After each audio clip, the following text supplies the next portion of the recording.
How are Hey, you? Steve. Happy New Year. Happy New Year. Yeah, good to see you. What what's it like now? I mean, obviously you were introduced a while ago, but getting back up to speed with MLS. Not that you actually lost connections, but now that you're back in the full time position, what has been like for you regaining your footing in the league? It's been fun. You know, I talked when I first got the job about the project and the scope of the project. So at first, it was really assessing what was there, the pieces that Chicago had, and then it was about really, building out the staffing structure. So we spent a lot of time in that, getting to know the players, identifying some gaps where we needed to improve, and then going out and recruiting. Um, but I think, what I've been impressed with is just when I left in 2018 till now in 2025, just how much the league has grown. And, when you look at facilities across the league, when you look at, the TV deal and the exposure the league is getting, even the talent, it's leaps and bounds in a short period of time.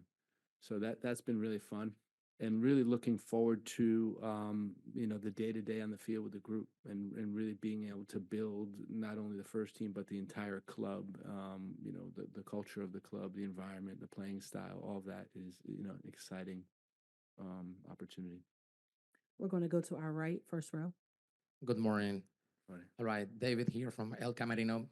My question is, for sure, you are one of the, most experienced person in the room.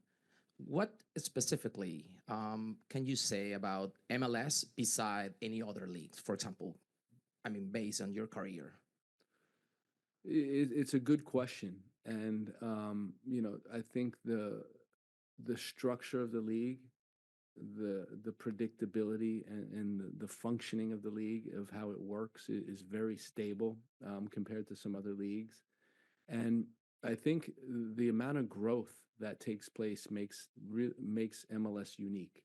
You don't have leagues that are growing that much year over year, whether that's the quality on the field. When I talked about the change in 2018, when I look around the league now, every team virtually has a way that they want to play. Every club has an identity. The players we're able to attract is improving. The coaching is improving. So, the academies, the structure in the academy is improving. So, what I'd say is what makes MLS unique is the fact that although it's a very established league, it's still improving every year. Now, going more, personal, Yeah. what's about, to be next on the, Gregg Berhalter career? What's about to be next? I think this is a great opportunity. I said it when I got the job. I see Chicago as a sleeping giant. I see it as a third biggest market in America. An owner that is really investing in the team to be successful, investing in the facilities, whether that's the training ground or potential stadium, investing in the roster. And for us, we're looking forward to trying to build a really solid club from top to bottom, and that's a great opportunity. We're going to go Simon, then David. I agree. I mean, when you're a national team coach, obviously has an opinion about your team's performance, their tactics, the formation. It's like a constant debate, isn't it? Inevitably involves criticism as well. Do you go into this job now with a little bit of determination to prove a few people wrong? No, not at all. I think the time, if you look at the 6 years with the national team, it was one of the most successful periods the U.S. national team has ever had. So for me, it was, a job well done, with one failure point, Copa America. And that happens. It happens to any manager across the world. But overall, we took a very young group, we created an identity, and was successful with that group. Won multiple titles in our region, performed well at the World Cup, qualified for the World Cup. So there's a lot of boxes that were checked. Now the question is, what's next for the team? Can the team get to the next level? And that's winning, substantially at the World Cup. But overall, it was a great period. So for me now, I've always said, and Steve knows this well, there can't be enough outside pressure, that will be greater than the pressure I put on myself. So there's a lot of internal pressure. You know, we have very high standards, and we're really, you know, in Chicago trying to build a very strong club.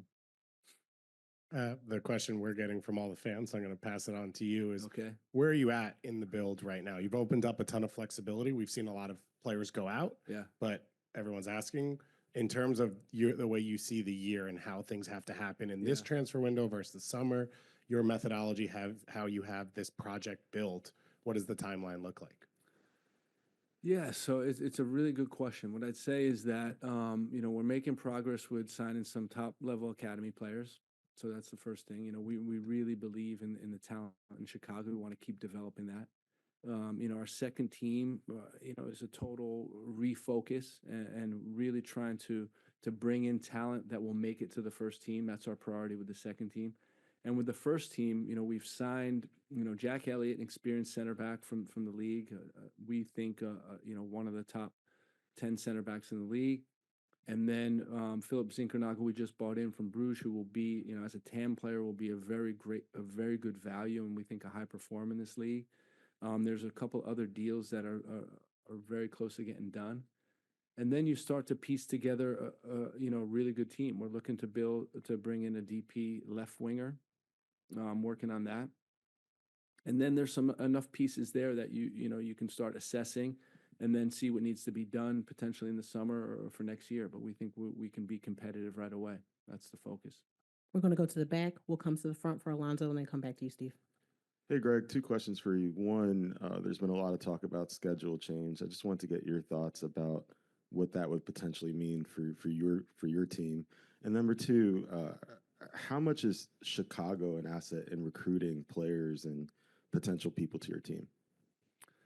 I think it's a big asset. You know, when I'm showing, we have a recruitment deck that we're building. I'm showing the lake and the turquoise color of the lake in the summer, and the Ferris wheel of Navy Pier, and the restaurants and the sports teams, and the training ground being right in the city. And I think it's, you know, there's a lot of positives to sell Chicago.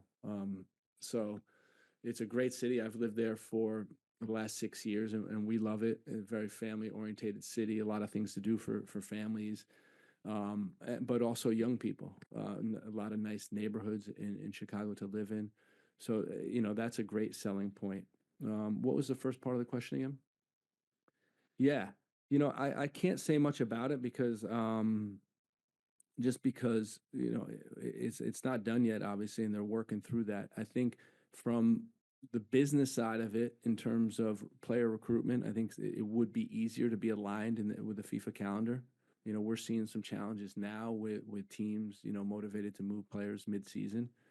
And then, but you know, you also have to factor the climate and what that does to cold cities and balance that with what's happening now with really warm cities. So, you know, it's a broader discussion, I think, that you know, the league is having. Yep. Alonzo. Hi, Coach.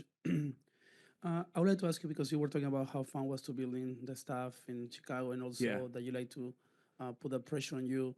But Chicago hasn't won an MLS Cup since 1998, so it's a lot of pressure as a new head coach for Chicago to go and win an MLS Cup this in your first season.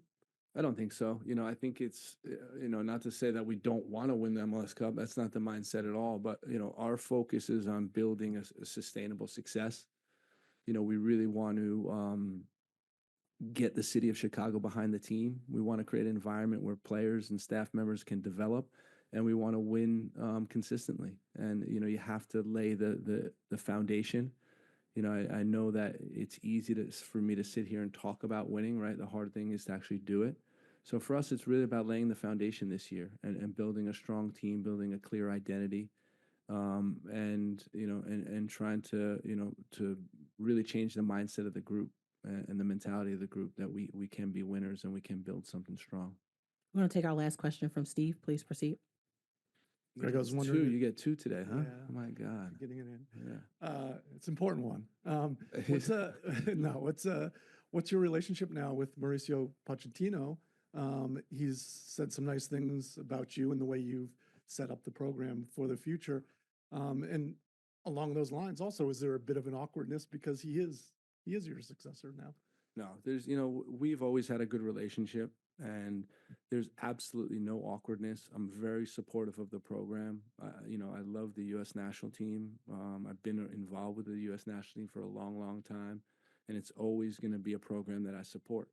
I'm pulling for the coach. I'm pulling for the players. I'm pulling for the staff more than anything. And it was never about me. It's about the program, and it's about how do we win on the world stage. And that's what I'm hoping. And we'll support them as much as we can. Personally, I'll support them as much as I can.